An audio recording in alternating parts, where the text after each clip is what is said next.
you're listening to Big Blend Radio's Lost Angel Travel Adventures show with Linda Ballou, travel writer and author, and your host, Lisa Smith.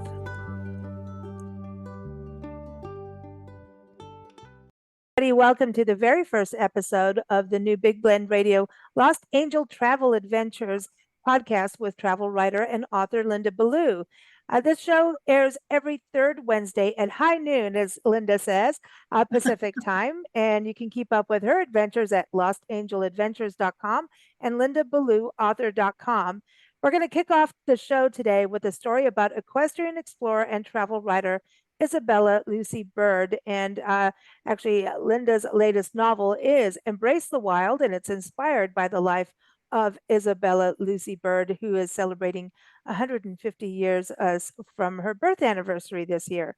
But before we get to that, welcome, Linda. This is exciting to kick this off. Hi, Lisa. Yeah, I am really excited about this. It's a wonderful opportunity for me to share my travel adventures.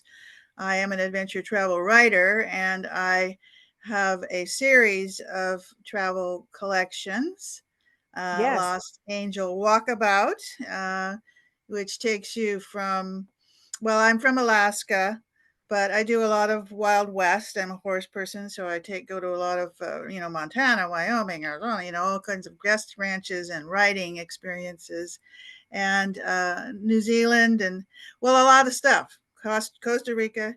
And then my second book, Lost Angel in Paradise, I'm a lost angel. I'm one of 17 million other lost angels in the megalopolis of LA. And I love the California coast. So Lost Angel in Paradise is 32 of my favorite day trips up the coast from Malibu to Mendocino.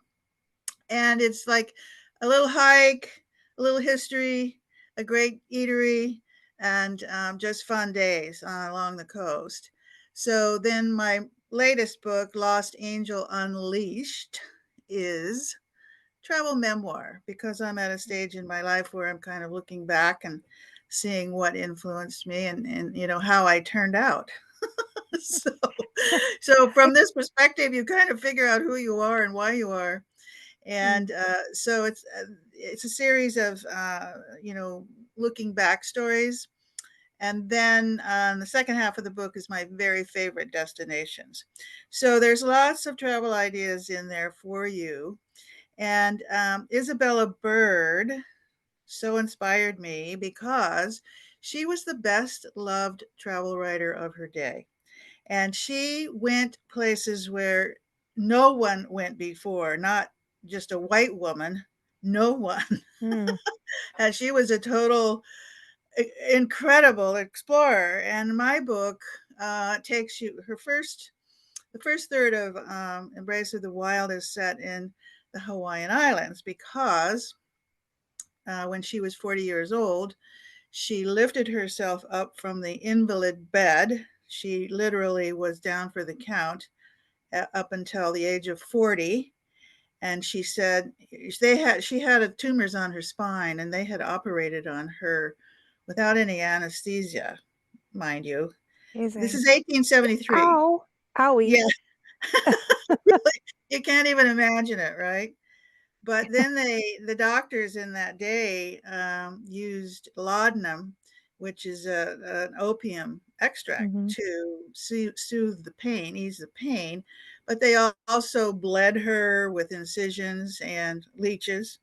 Oh my And God. they gave her a bromide that caused her to have indigestion problems and kind of a psychotic effect. And they encouraged her to drink copious amounts of alcohol. So you can imagine What? That's got to be messy, man. Like the seriously, state of this leeches. woman, the state of this woman, she was a victim of overdosing. So, like I say, at the age of 40, she lifted herself up, took a sea voyage, turned her whole world around, and she landed in the Hawaiian Islands, where she wrote a book, 6 Months in the Sandwich Islands. And I used that book for my research for my book, Wainani, A Voice from Old Hawaii. And then I went to Colorado on a guest ranch in Telluride, and there was her book, A Lady's Life in the Rockies. And I went, wow, her powers of description were just so wonderful that, she inspired me to go to Estes Park, which is the gateway to the Rocky Mountain National Park, and to ride in her hoof prints, so to speak. I just, I had to be where she had talked about. Mm. It just sounded so, magical. So that was as far as I could follow her. But she went on to Japan and China and Korea and all sorts of places, everywhere except India. But she didn't. She didn't do the grand tour that the Victorian age women did. They would travel with an entourage, but Mm. and go to the colonies. Yeah, Lottie Daw with the T going ding ding ding. Yes, You right, know, right, with yeah. Hi, suitcases and an yeah. entourage. But she traveled alone, and she rode on yaks. And in the end, when she was getting older, she had a little cart, and she had people pulling her cart, and she took up photography, and she had her equipment. Wow. I mean, this woman was just absolutely phenomenal. So um, I determined to ride in this year, by the way, that is 150 years celebration of her coming to Estes Park Oh, so because not of her her, life, her as coming to Estes Park, right, her arriving in Colorado. Estes Park in 1873. And she was very influential. Her writing, she's considered to be the mother of the Rocky Mountain Park because her writing was so beautiful. It didn't just draw me; it drew many, many Mm. uh, uh, tourists and people who were out for the cure. A lot of people from England came to Colorado for the cure. Breathing, they had breathing Oh, yeah, yeah. problems, so they came to Colorado. But anyway. She, in her time in Colorado, in her book A Lady's Life in the Rockies, describes her 800-mile horseback ride through the Front Range of Colorado in the winter, in this time in No, September, which the no. snow flies that early in the Front Range of Colorado. And so she was out there. The image behind me is the South Park, and it's like a meteor hit this area. It's just, huge, flat, open Hmm. uh, basin. And in the good old days, antelope roamed there, and it was a Native American hunting area and a lot of wildlife. And she rode there. When she rode there, she met Comanche Bill, who had, guns over his shoulder and knives in his belt, and he was a famous Indian killer. And because in that time, 1873, there was the Indian Wars were they were tapering off when she landed there, but it was still a very bad attitude towards the native peoples. Actually, one of extermination. So Mm, anyway, absolutely. yeah. So that's why in Embrace of the Wild, I brought the Sand Creek Massacre to light. I put a spotlight on the fact that Hmm. during that time, the military, it was genocide, and it was very, very sad. And I just felt like, I wanted to bring a spotlight to that fact Mm. because the Sand Creek Massacre was sort of tucked under the rug for 100 years. They now have a memorial to it, but Mm. it's anyway. Moving on, she met Comanche Bill and was riding with him through this vast, I won't call it a wasteland, but it's But just I wonder how she connected with him where she was able to get him to understand she's on the safe side. Was it maybe because she was female or that she's like, I'm female, but I'm a badass? Like, what was, well, you know? that's yeah, that's one of the things that's so brave about her. She had been on the road for a while. I mean, it took her. I think she was riding about 25 miles a day, and on a bad day, 50 miles, where she couldn't find a place to stay. I mean, she would just go up at the end of the day and knock on a settler's door and see if she could sleep on the floor or with the children. She had no Mm, lodging lined up. wow. And oft times it was snowing at this time of year. and her little feet were frozen to the stirrups. Wow, that's And yeah, right. she was riding her beloved Birdie, the pony with steel legs. And Birdie was saved her life on more than one occasion. Birdie was a very smart little pony and wouldn't step into a frozen lake or cross a frozen stream unless it was secure enough. So she would tap the ice, before she would go across. That's So smart. anyway, she had a very nice relationship with Birdie, but oftentimes she'd have to get off the horse and pick the snow out of her hoofs because the horse would be slipping and sliding and falling with the snow packed in her hooves.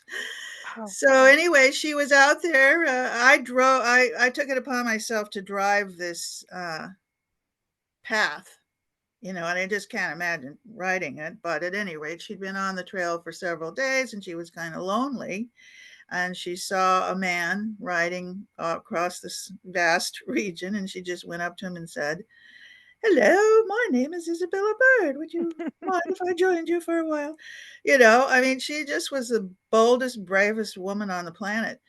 And she stayed in this little town, Fairplay, which is just on the other Yeah. side of South Park. Mm. And it is really a truly old time Western town. It was, a mining town. And I stayed at the Handheld Hotel, which was built in 1879, and just kind of imagine what it was like if I'd been Izzy. And they have recreated a Western town there that is pretty cool.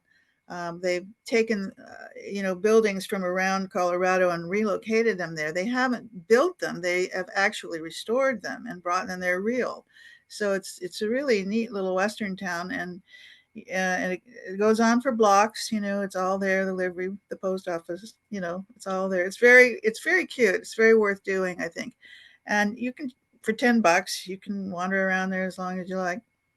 So then Isabella, when she was there was a lynching.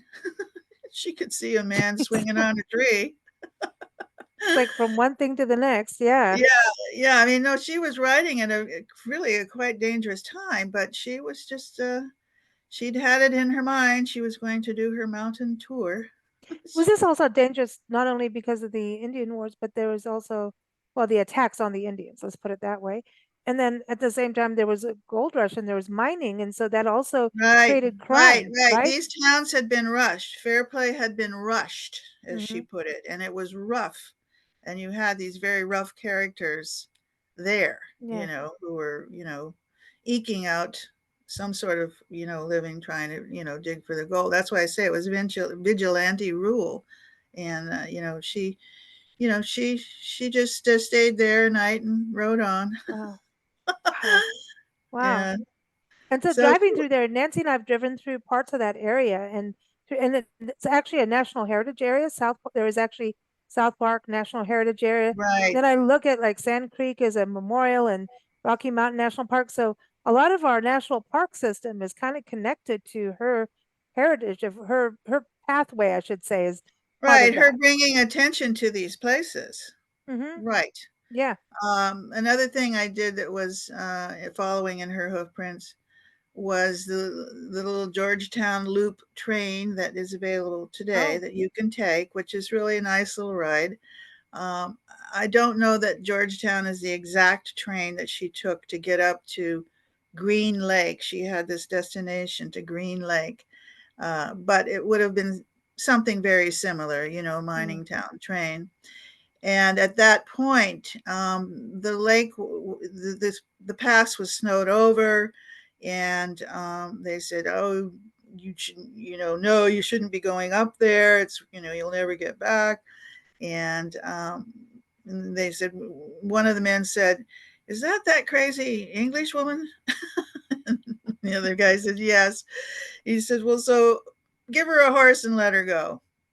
So Oh, she that's did. nice.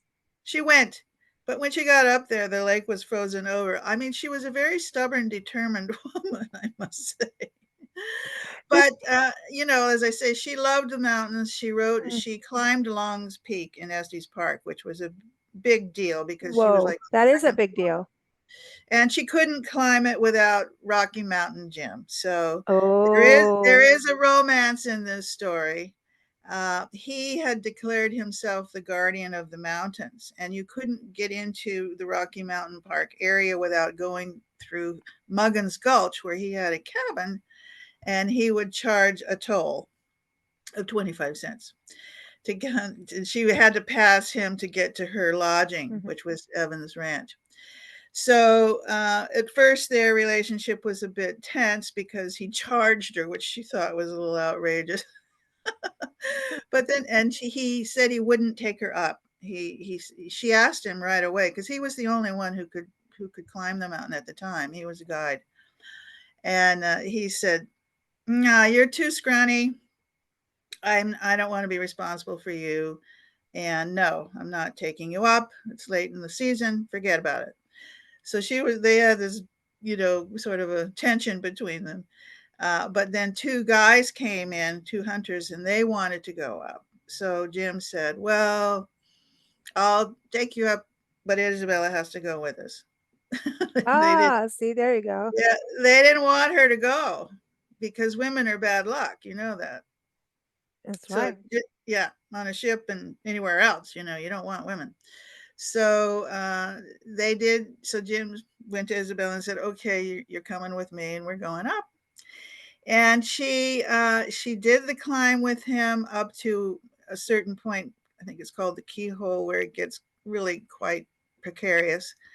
And he had to literally drag her up and put her on his shoulders and get her to the top. So they then had a romantic connection. They, and it's rumored, Yeah. that he asked her to marry him, and she said no, no, no. But because she was a lady and he was a ruffian. And she's also like, there's this independent spirit. I think there's that part Well, of it that's too. it. See, she had just pulled herself up from her bootstraps.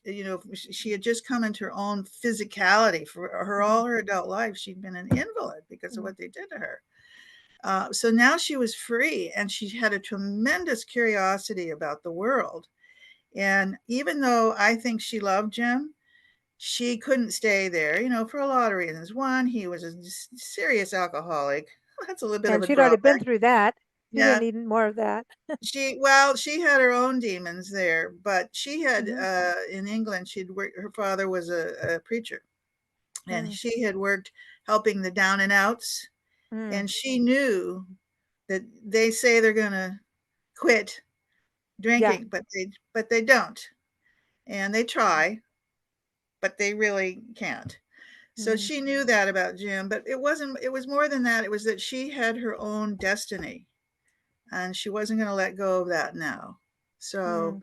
so yeah, and I really admired her. She became the best loved travel writer of her day. I think she wrote like 10 books at least, and, they sold well. And, she became the first woman to be entered in the National Scottish Geographical Society and a few things like that. So yeah, I Wow. really admired her. Now I know this is the 150 years for Estes Park, and she was born and passed away. She was born in October, passed away in October, passed away in Scotland. Right. So it's interesting, but so there's this big celebration, and you went there last year. So and it's also included in your latest, Lost Angels book, Lost Angel Unleashed. So there's a story about her that we pretty much were talking about now. Right. Um, and then of course there's, Embrace of the Wild, but the BBC connected with you on this Yeah, I was documentary. really, So we gotta give a shout out because yeah. I know we've got a lot Well, of audience in England. So tell them what, yeah, I was yeah. really thrilled to be selected to be the Isabella Bird expert in the BBC docu series called Trailblazers. And they came to Estes Park and um, interviewed. They flew me there to Estes Park, and interviewed me. I was interviewed by the actresses who were reenacting Isabella's journey, and it was just really fabulous and fun to be honored like that. It's a really fun docu series. Unfortunately, it didn't air in the U.S., but in the U.K. And yeah, Emily Atack, Ruby Wax, and Melanie Spice Girl Brown are the women, the actresses who interviewed me. It was more very, very conversational and fun, kind of like being on The View. It was great. I really loved it. And yeah, I just wished, that it would air here in the US, but well, Well, maybe sometimes someday. it might end up on the BBC channel here Maybe down the road. someday. Yeah. Well, Yeah. maybe over, international, Women's Month in March and International Women's Day, maybe Mm. we need to petition the BBC and say, come on, we want Yeah, her story really. to be told over here too, because she's connected to America. Yeah, very much so. Yeah, she was Hmm. very enamored with the Wild West and the Hmm. Western characters, and she was drawn to that. The expanses, the vastness of our country, like so Mm. many people from England are. Mm. Because we are so big. Yeah, I know. And it's so diverse, as you know. And Right. I do want to let the audience know that we have a link to a little clip so you can get a snippet of that conversation you had with the actors in the documentary. So we have a little YouTube clip in the show link, the show notes. We have a link in there so you can watch that with Linda talking to them. And so that's a real fun little chat that you had. And so, what's coming next, Linda? Let's next episode. Ooh, we're going to Hawaii. Oh, well, we're going to Hawaii. Yeah. Well, remember, Isabella wrote 6 months in the Sandwich Islands. And so I took it upon myself to go everywhere she went there. See? Plus, I mean, it was a good assignment. Plus, I lived on the North Shore of Kauai, where I met Bobo, who was probably one of my most fascinating characters that I ever interviewed. She was just great. So and that's a whole other that it's a crazy story. And Right. this is not in because Lost Angel in Paradise, that's where we first met you. And that was Walkabout, I should say, Walkabout. Right. No, it is the Paradise book that we Bobo's first in met you Bobo's in Los in Angeles Unleashed. It's kind of a Unleashed. Yeah. memoir story because in 1978 I lived on the island, and she used to swim the Nepali coast, and so I wanted to interview her. And she lived in Taylor Camp. All of that was very. It was a really magical time to be living That's a there. good way of saying it. Yeah. Yeah. It was free. Let's So put it that so way. it's travel memoir, but it's one of Hmm. my favorite stories. And like I say, she was one of my most colorful characters that I've run into in this lifetime. Well, we look forward to the next episode. And everyone keep up with Linda Ballou and her adventures. Go to lostangeladventures.com, lindaballauthor.com. The links are all in the show notes. And I know that the story of Isabella Bird is never ending. You can get Embrace of the Wild on Amazon, all those places, right? All your books are on Amazon. And And they're then you on can all of the digital stores everywhere. everywhere. And also right off your website too, people can Right. order If you them. buy if you buy on my site, I pay for the shipping, and I'll gift wrap it for you if you want to send it to a friend. Oh wow, So, you gift wrap? Oh my gosh, yes, I do. Yes, I oh do. my gosh, I would buy just for gift wrapping. Yeah, because I can't Yeah, gift no, wrap. signed copies, gift Oh, that's wrapped. awesome. Yeah. And in closing, just to let people know, do you do book clubs? Will you Oh God, do yes, I speaking love and to get do. events on like Isabella or any of your I books? love And book clubs. I have a PowerPoint presentation for Embrace that's really fun that I love to give to book clubs or women's clubs. Yeah, no, I love virtual events. I live in Los Angeles, and I live in the mountains, and I like to stay here in the mountains. then she And I love, travels out to the coast because I yeah, love I to mean, follow I her take hiking trips. adventures. I take trips, but when I'm in town, I stay here in the mountains. So I love doing virtual events. Okay. And so, yeah, for all of my books, I have PowerPoint presentations for clubs and stuff. Awesome, awesome. Take care, Linda. Thank you all for listening. Thank you. Thank you for listening to Big Blend Radio's Lost Angel Travel Adventure Show with Linda Ballou, travel writer and author. Keep up with her at lindaballauthor.com and lostangeladventures.com. You can also keep up with Big Blend Radio at bigblendradio.com. Now, happy traveling.